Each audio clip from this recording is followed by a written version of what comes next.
मंच पर विराजमान आदरणीय मुकुल जी, लक्ष्मीकांत जी, अतुल जी और इस सभागार में उपस्थित आप सभी सज्जन वृंद, ऐसे महापुरुष के बारे में आज यह जन्मशती का कार्यक्रम आयोजित है जो प्रचारक भी रहे हैं और गृहस्थी कार्यकर्ता भी रहे हैं। मैं इस कार्यक्रम के आयोजनकर्ताओं को साधुवाद देना चाहूंगा कि उन्होंने प्रचारक इस विषय पर बोलना चाहिए किसी ने ऐसा निर्धारित किया है और मैं अपने आप को सौभाग्यशाली मानता हूं कि मुझे इस विषय पर कुछ बोलने का अवसर मिला। अपने यहां पर कुछ शब्द प्रयोग प्रचलित है, खास करके वर्तमान में। उनमें से एक शब्द है शब्द समूह, दो शब्दों का समूह है, राष्ट्र सर्वोपरि। और देश के नागरिक, सभी देश के नागरिक इसी मानसिकता के होने चाहिए कि राष्ट्र सर्वोपरि। जो प्रचारक होते हैं वे इस मानसिकता से थोड़ा एक कदम आगे रहते हैं। यह राष्ट्र सर्वोपरि यानी और भी कुछ चीजें हैं लेकिन राष्ट्र सबसे ऊपर है। लेकिन प्रचारक की मानसिकता होती है राष्ट्र ही सब कुछ और दूसरा तीसरा कोई विषय ही नहीं है। और इस प्रकार का जीवन जीने वाले जो प्रचारक होते हैं उनसे स्वाभाविक रूप से अन्य लोग प्रेरणा लेते हैं और फिर उनमें से अलग अलग श्रेणियों के देशभक्त उत्पन्न होते हैं। जो देशभक्त है उनकी गुणवत्ता बढ़ती है। इसके जो कुछ कारण है उसमें से सबसे प्रमुख कारण है कि उनके संपर्क में कोई न कोई प्रचारक आया हुआ होता है जिसका जीवन देख करके उनके कुछ कहे बिना, केवल उनका जीवन देख करके लोग उस दिशा में कुछ कदम आगे बढ़ते हैं और उन्हें ही पता नहीं चलता कि कब कुछ कदम चलते चलते वे राष्ट्र सर्वोपरि ऐसी मानसिकता में आ जाते हैं। आज के यहाँ के कार्यक्रम में कुछ महापुरुषों का उल्लेख हुआ है, जैसे शिरू भैया। मैं संकेत के रूप में केवल एक नाम ले रहा हूं लेकिन ऐसे अनेक हैं। तो ऐसे प्रचारकों से प्रेरणा लेकर गृहस्थी कार्यकर्ता भी प्रचारक सम प्रवृत्ति के बन जाते हैं। और आज की जो स्थिति है कि देश में कई हजार प्रचारक हैं और कुछ लाख प्रचारक सम गृहस्थी कार्यकर्ता है, तो निश्चित रूप से जो थोड़े से बाल्यकाल से या शिशु अवस्था से जुड़े होंगे संघ से, वे यदि पीछे मुड़कर देखते हैं कि वे आज जो और जैसे बने हैं वो किनके कारण से है, तो उनमें से प्रत्येक को ध्यान में आएगा कि मेरी उस अवस्था में जो प्रचारक मेरे संपर्क में आए, जिन प्रचारकों ने मुझे गढ़ा, यह एक कारण है, लेकिन यही एकमात्र कारण नहीं है। तो इन प्रचारकों ने जिन प्रचारक समगृहस्थों को गढ़ा, वे भी आज जो इस स्थिति में है, हम लोग जिस स्थिति में भी होंगे, वे भी कारण है प्रचारक और प्रचारक सम गृहस्थ कार्यकर्ता। लेकिन ये प्रचारक सम गृहस्थ कार्यकर्ता बनने के लिए उनको जीता जागता प्रेरक उदाहरण कोई ना कोई प्रचारक दिखता है।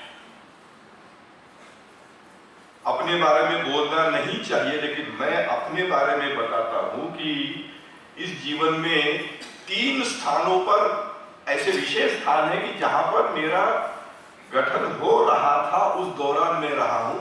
मेरा जहां पर मेरा ग्रेजुएशन तक का जीवन गया वह जबलपुर, फिर जहां से मैंने पोस्ट ग्रेजुएशन किया वह रुड़की, और फिर एक व्यवसाय के रूप में शिक्षक इस रूप में जिस शहर में रहा वह भोपाल। मैं व्यक्तिशः बता सकता हूं कि मुझे पूछेंगे तो मैं आज 25-50 नाम इन प्रत्येक स्थानों के बता सकता हूं कि जिनको देख करके मैं बड़ा हुआ। जबलपुर के प्रचारक भी और नॉन प्रचारक भी। रुड़की केवल 2 वर्ष रहा हूं, लेकिन वह भी एक निर्माण का कार्य होता है।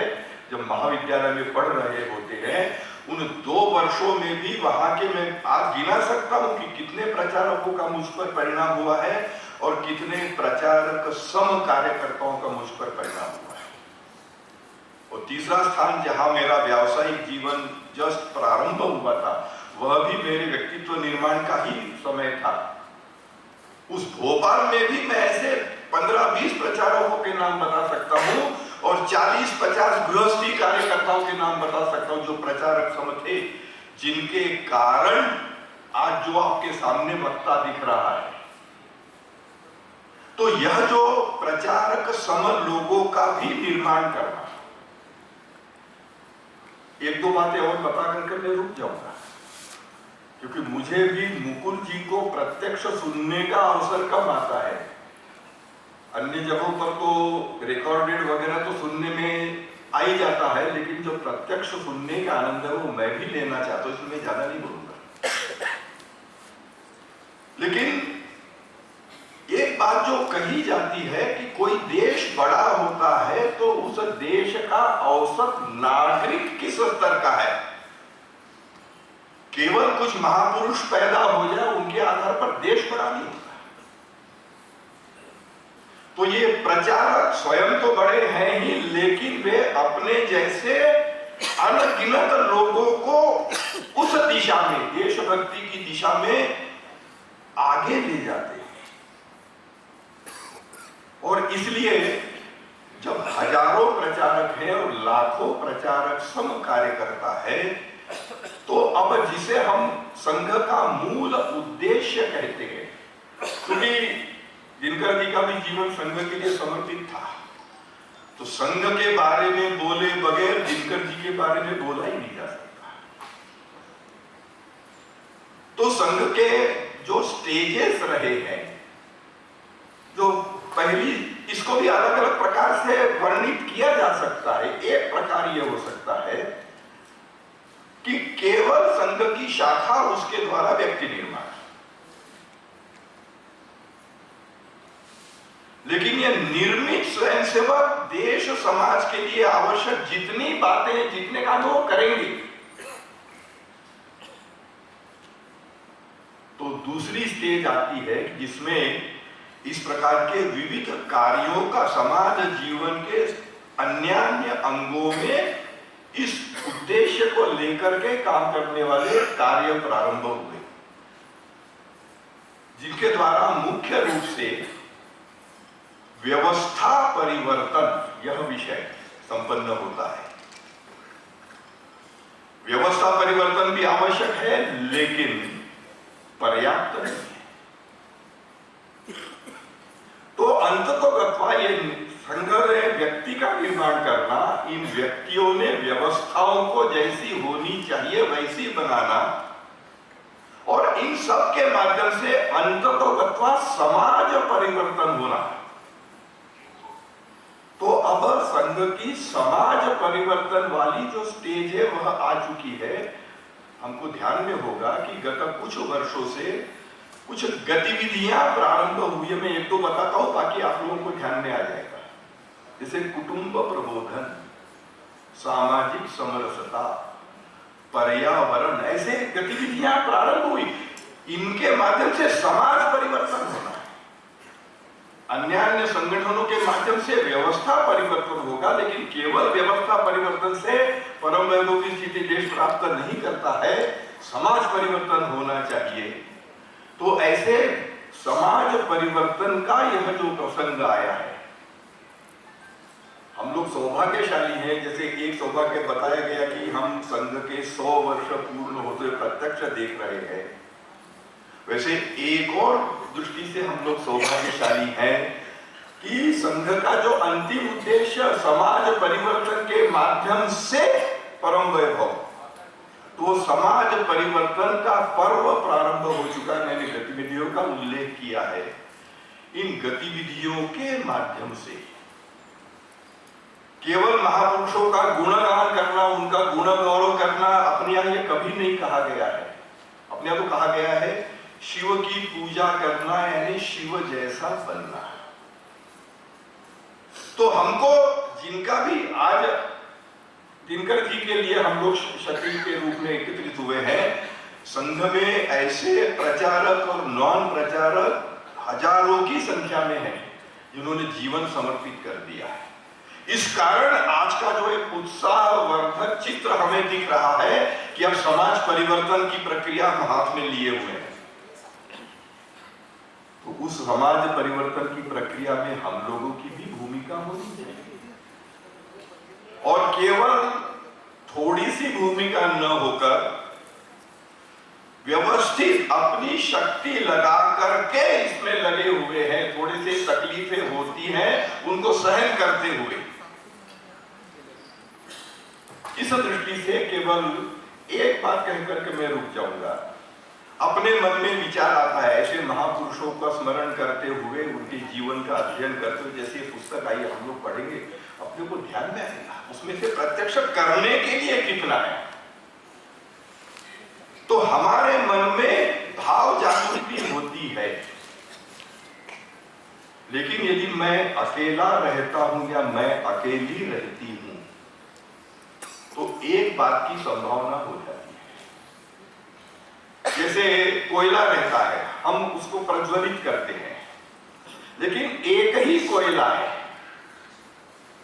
उसको रख दे तो थोड़ी देर में उस पर राख जमा होती है, और धीरे धीरे वह कोयला जो उष्णता देने वाला है, उसका उष्णता देना कम होते जाता है। यदि एक ही कोयला रहता है, लेकिन ऐसे 20-25 कोयले जैसे सिगड़ी में रहते हैं, वे इकट्ठा रखे जाते हैं, तो समय बीतता है तब भी वे प्रज्वलित बने रहते हैं। उसका कारण है कि वे एक दूसरे से ऊर्जा ग्रहण करते हैं। तो ऐसा लगता है कि हमने इस प्रकार के संकल्प को लेना ही चाहिए कि मैं कुछ न कुछ करूंगा, करूंगी, लेकिन मैंने अकेले नहीं रहना चाहिए। इस प्रकार से भाव वाले जो लोग हैं, उनके साथ मिलकर के जब करते हैं, तो हमारी वह जो प्रज्वलन की शक्ति है वो बनी रहती है। एक दूसरे से ऊर्जा ग्रहण करने के कारण हम में से प्रत्येक की उन्नति होती है।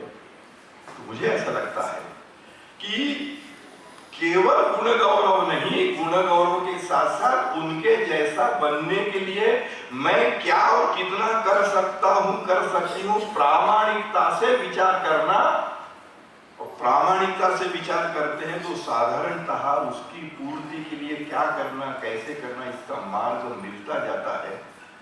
मुझे लगता है कि ऐसे महापुरुष की जन्मशती के अवसर पर जो प्रचारक भी रहे हैं और प्रचारक समगृहस्थ कार्यकर्ता भी रहे हैं, उनके जीवन से यदि यह बात हम लोग सीख लेते हैं, तो मुझे लगता है कि ये हम सब लोगों को एक आत्मिक समाधान प्रतिदिन मिलता रहेगा कि हाँ, मैंने आज कुछ किया, मैंने आज कुछ किया। ऐसा समाधान अपने में से प्रत्येक को मिले, ऐसी प्रार्थना उस परम पिता के चरणों में करते हुए मैं विराम लेता हूं।